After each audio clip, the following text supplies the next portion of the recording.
with President Trump, what he said, he's offended him. I can understand tariffs. I don't really understand them, what's going to happen with all this, but it's got the world kind of going crazy right now. Milk isn't just milk anymore, it's a luxury.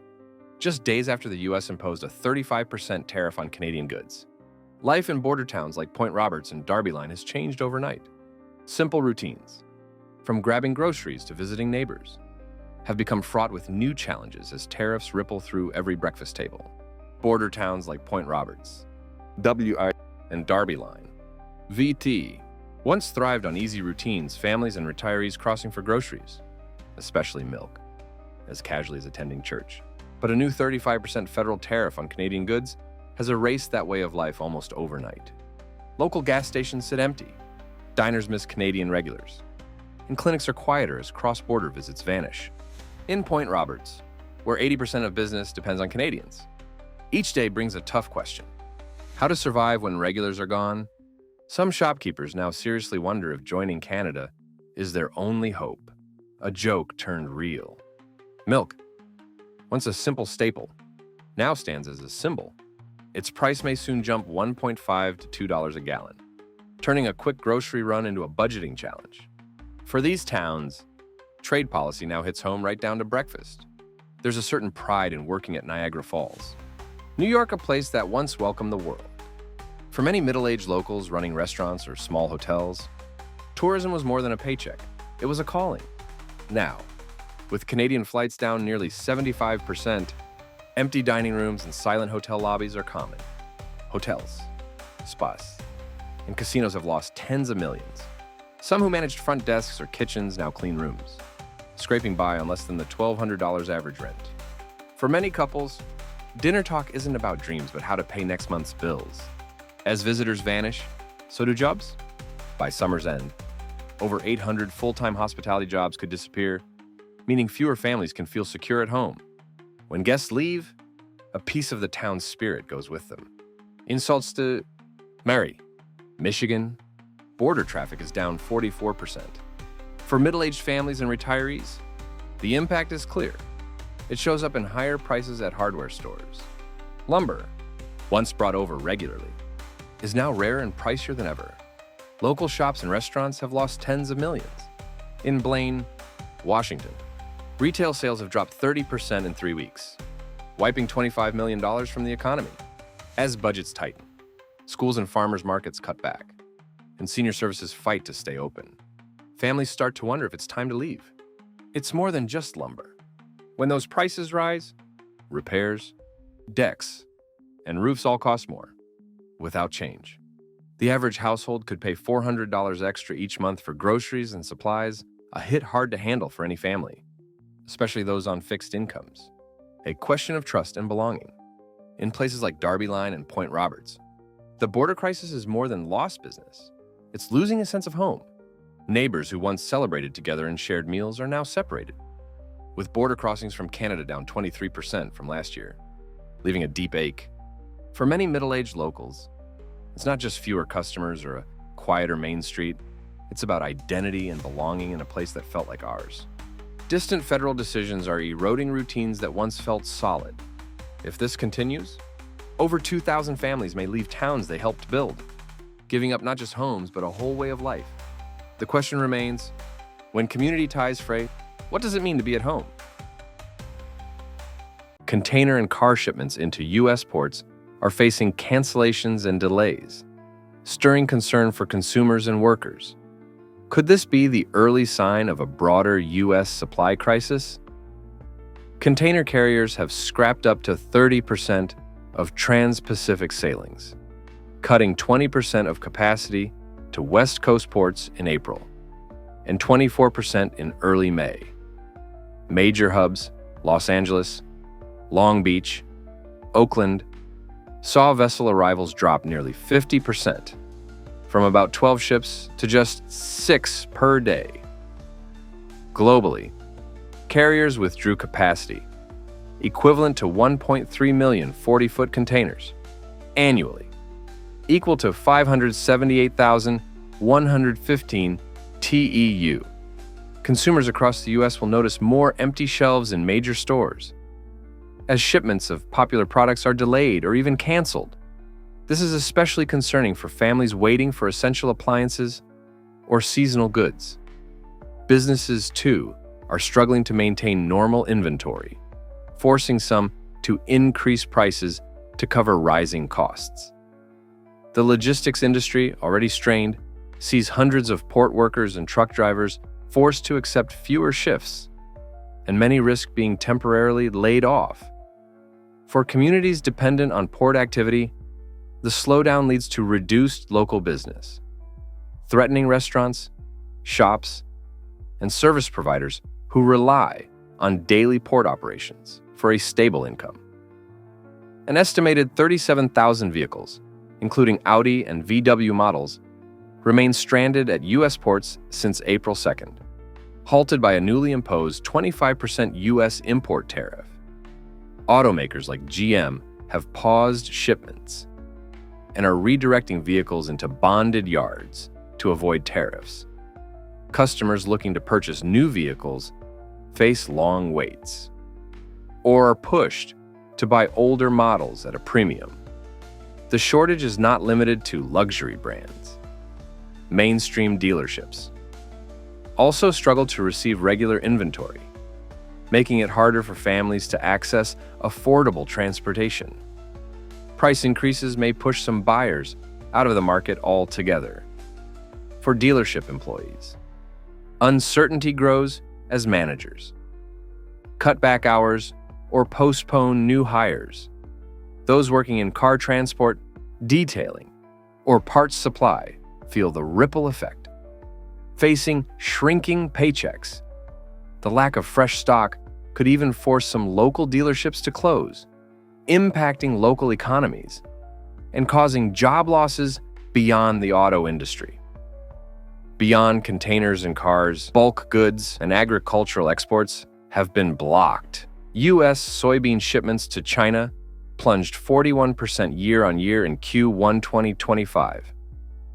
Brazil now supplies around 70% of China's soybeans, while U.S. share dropped to 28% in 2022/2023. Without a deeper trade deal, U.S. exports may shrink to 1.5 billion bushels, down from 1.865 billion, risking price declines to $9 per bushel, higher costs for food, electronics, and auto parts. Businesses pay extra for storage or cancel orders altogether.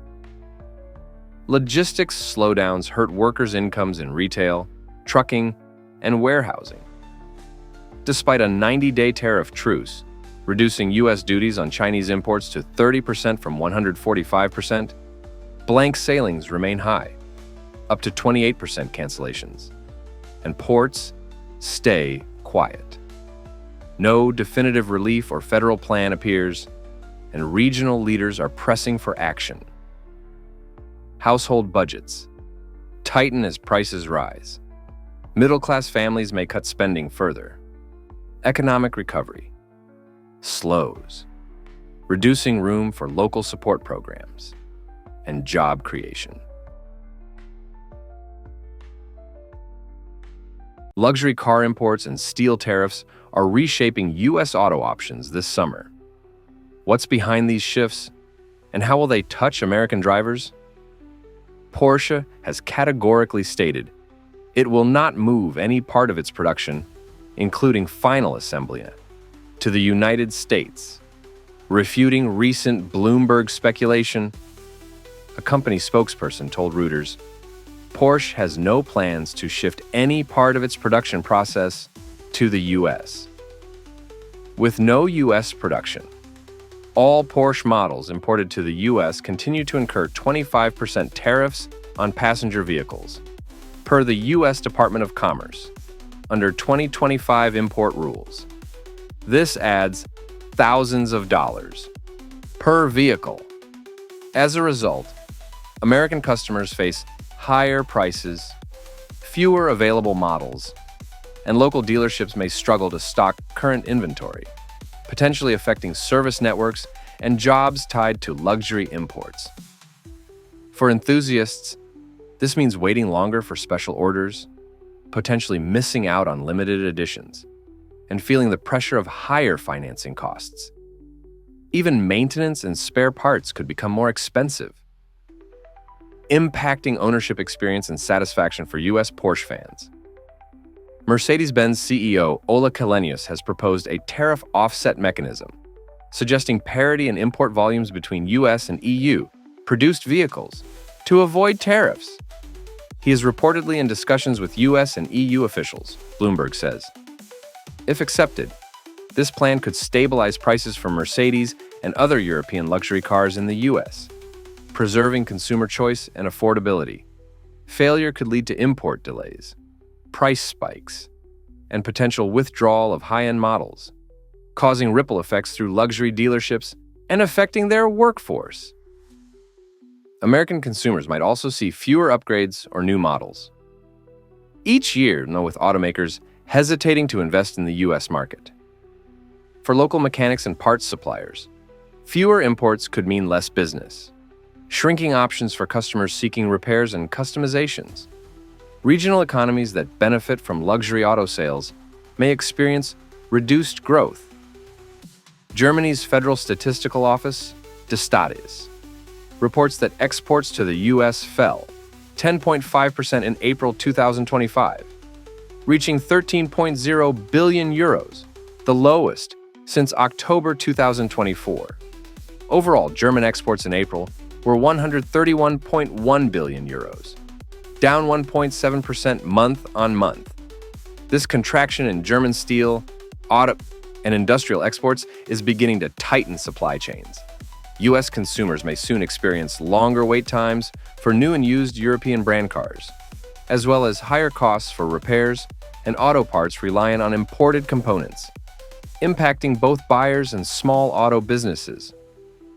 On June 5, 2025, German Chancellor Friedrich Merz met President Trump at the White House, agreeing to explore a long-term tariff offset and enhanced U.S.-EU trade cooperation. Their aim: reduce auto tariffs and bolster transatlantic manufacturing ties. Success here could bring steady vehicle pricing, broader selection of imported models, and job stability at U.S. plants tied to German brands. For American families and workers in the automotive sector, this may translate into economic certainty, maintained employment opportunities, and cheaper access to premium European vehicles.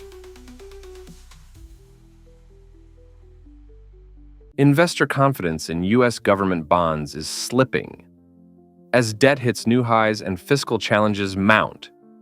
What changes might ordinary Americans face as financial risks grow? On June 12, 2025, the U.S. Treasury is set to issue $22 billion in 30-year bonds. But global investor faith is weakening. The 30-year Treasury yield recently surged to 5.15%, the highest since 2007. Between November and February, foreign central banks sold a net $19.6 billion in long-term treasuries and shifted into short-term T-bills, signaling rising caution. By January 2025, foreign holdings in U.S. treasuries stood at $8.526 trillion, with Japan holding $1.079 trillion and China $760.8 billion, according to Bloomberg. As trust in U.S. bonds declines, borrowing costs rise. Americans will face higher interest rates on mortgages, car loans, and credit cards, squeezing household budgets and making it harder for families to buy homes or cars. Higher rates also slow spending and threaten job growth, putting pressure on both businesses and workers nationwide. Moody's has cut its outlook on U.S. government credit due to surging debt, now over $36.2 trillion as of December 2024. The annual interest cost is expected to top $1.13 trillion by 2026, overtaking national defense spending. Moody's warns, the U.S. faces rising fiscal and political risks. If deficits continue to grow, if interest payments overtake defense, funding for programs like Social Security, Medicare, and public education may be cut. This could reduce healthcare access, shrink safety nets, and make it harder for families to get support or send children to college. Such cuts would especially strain the middle class, increasing financial stress and making the future more uncertain for millions.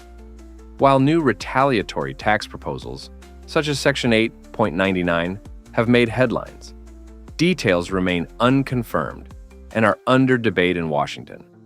Financial experts warn any sharp tax hike on foreign investors could trigger capital flight from the U.S. bond market, right as the country faces massive refinancing needs. If foreign capital pulls out, the U.S. must pay more to borrow. This means even higher interest rates for families and businesses. Rising borrowing costs could push up prices for goods and services, while making loans harder to obtain. In turn, job cuts and spending slowdowns may ripple through both public and private sectors. Putting even more pressure on American households, the Consumer Price Index rose 0.3% in May, lifting annual inflation to 3.6%. Trump's proposed $250 billion in tariffs on Chinese goods may drive inflation higher. Each 1% increase in tariffs could push core inflation up by 0.4 percentage points, according to Bloomberg Economics. Stubborn inflation and slow growth point to a possible stagflation scenario, where rising prices erode investment returns and investor confidence falters. Stagflation means everyday essentials, like food, fuel, and services, cost more. But wages don't keep up. Millions could see their paychecks stretched thinner, making it tougher to pay bills and cover basic needs. The risk of layoffs and job insecurity would rise, leaving many families facing harder choices and a tougher financial future.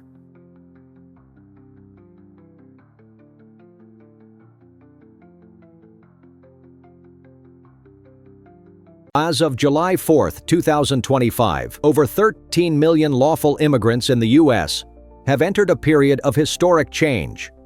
The largest immigration reform in 3 decades, known as AUBA, is now in effect.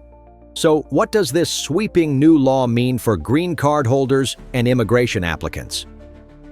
On July 3, 2025, the U.S. Congress officially passed the One Big Beautiful Bill for America, or AUBA, aimed squarely at tightening immigration control. Just 1 day later, on Independence Day, President Donald Trump signed it into law, marking a major political milestone in his second term. Contrary to the hopes of many immigrant communities, AUBA does not expand green card access, improve family reunification, or raise skilled worker visa quotas. Instead, the law focuses on 3 core areas: expanding ICE detention centers nationwide, enhancing border fencing and surveillance technology, increasing the speed and scope of expedited deportations, even for minor violations. This hardline shift poses serious challenges for sectors like agriculture, construction, and healthcare, all heavily reliant on temporary visa holders and permanent residents. Internal reports estimate labor shortages could hit 20 to 25% by 2026, especially in states like Texas and California. One of AUBA's most notable and controversial changes is its expanded oversight of lawful permanent residents, a group once considered legally stable. Under the new law, USCIS now has authority to re-examine criminal records, including minor infractions from years or even decades ago. The naturalization process is also tightening. Applicants who've spent more than 6 months outside the U.S. must now provide strong documented proof of continued residency or face delays and possible rejection. In addition, green card holders may be denied re-entry if they can't demonstrate solid residential ties. Lease or mortgage agreements, consistent tax filings, proof of U.S.-based income or employment. Together, these measures are creating a new climate of risk, not just for future immigrants, but for long-settled residents who once believed their legal status was secure. Those currently applying for green cards, particularly through marriage or humanitarian programs, now face some of the most rigorous vetting procedures in recent memory. Since July 2025, denial rates have surged, and processing times have ballooned to 12 to 24 months. Filing fees are also expected to rise by the end of the year, adding a significant financial burden for immigrant families. A proposed Gold Card program, meant to replace the EB-5 investor visa and requiring a $5 million minimum investment, remains stalled in congressional committees with no timeline for implementation.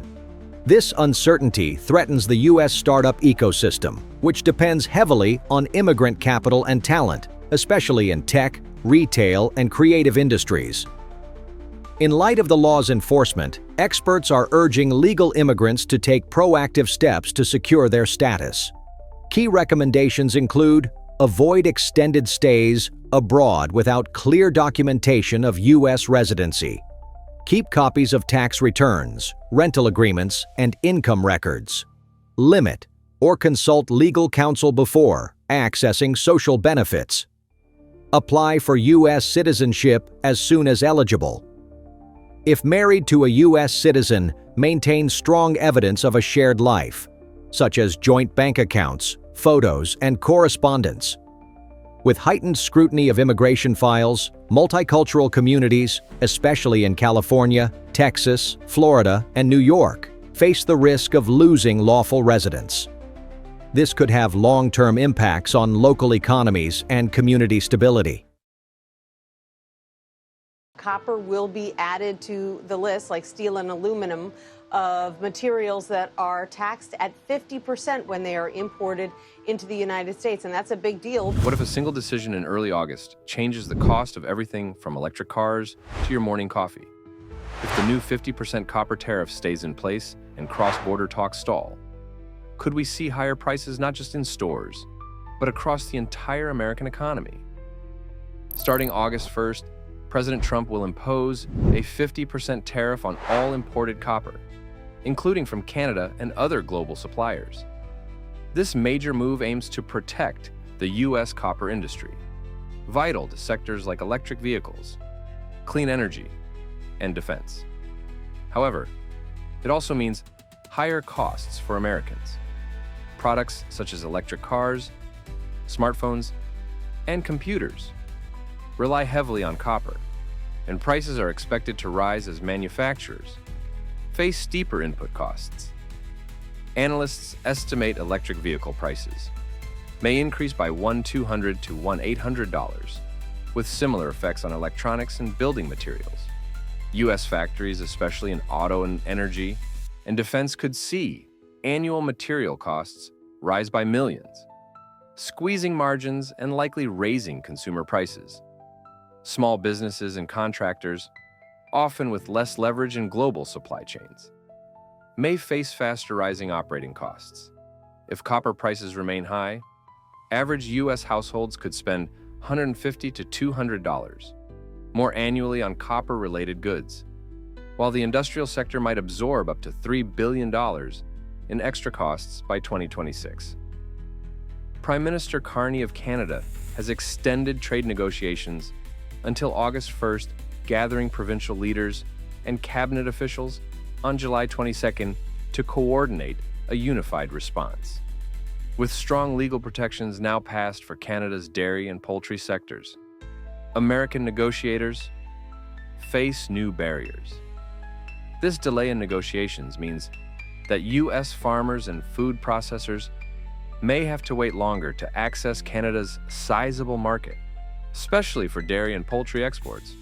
States bordering Canada, home to over 350,000 American agricultural workers, will be watching closely as supply chains adjust. Delayed access could translate into slower sales growth for American producers and potentially higher prices in grocery aisles, as sourcing options remain limited.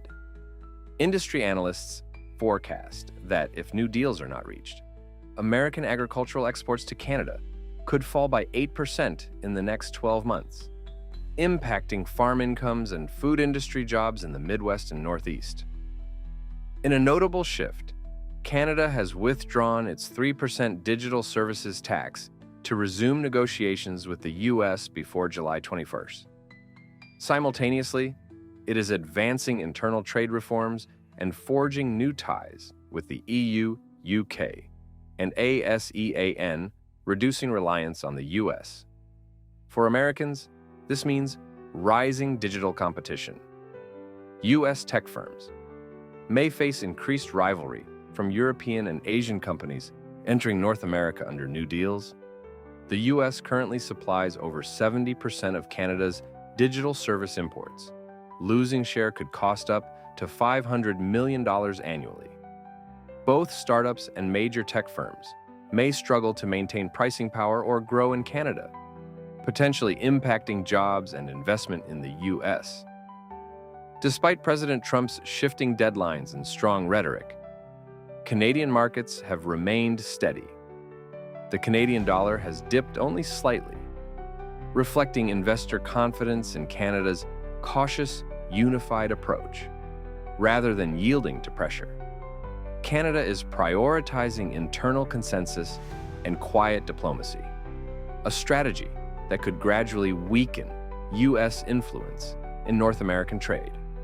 If the U.S. fails to secure new concessions, analysts estimate American exporters could lose $2 to $4 billion in trade opportunities over the next 2 years, affecting sectors from manufacturing to agriculture, and even pension funds tied to exports.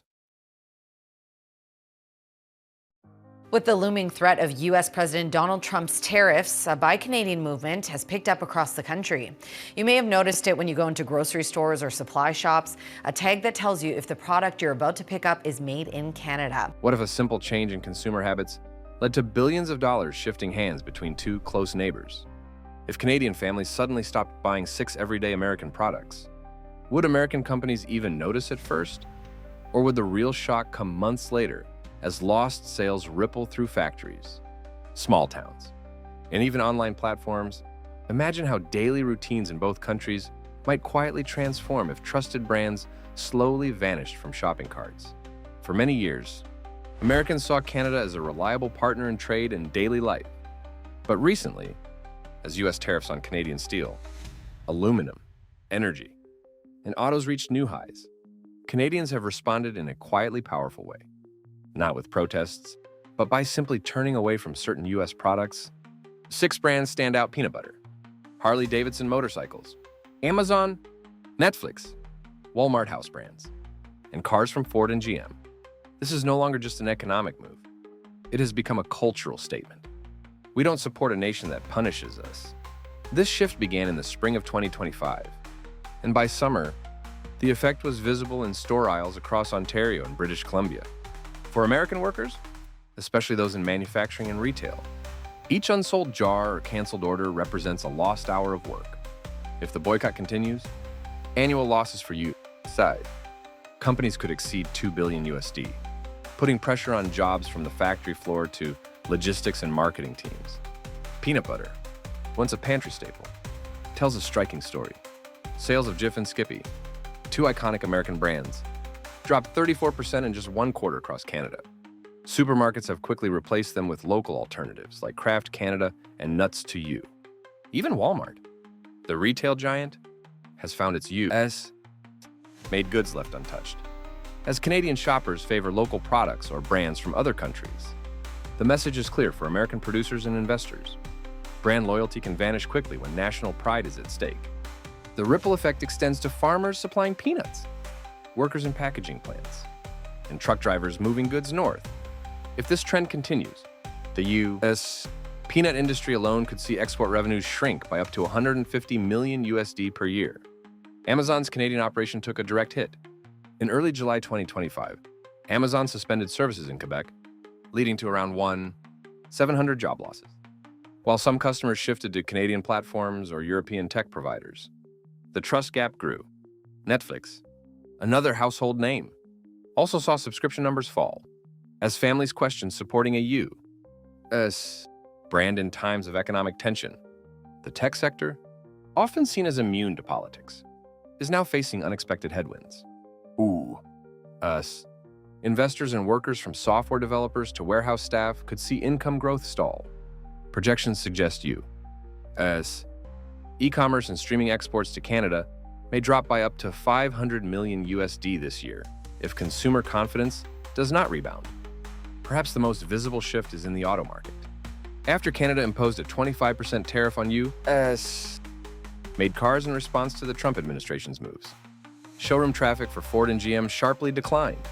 Online searches for these brands in Canada plummeted, while orders were canceled and lots stood empty. Canadian drivers quickly switched to Korean and Japanese models like Hyundai, Toyota, and Honda. For small-town dealerships in Michigan and Ohio, every unsold car means tighter budgets and fewer jobs. Industry forecasts indicate U.S. auto exports to Canada could fall by over $2 billion USD in 2025, a sobering figure for anyone whose paycheck depends on cross-border sales.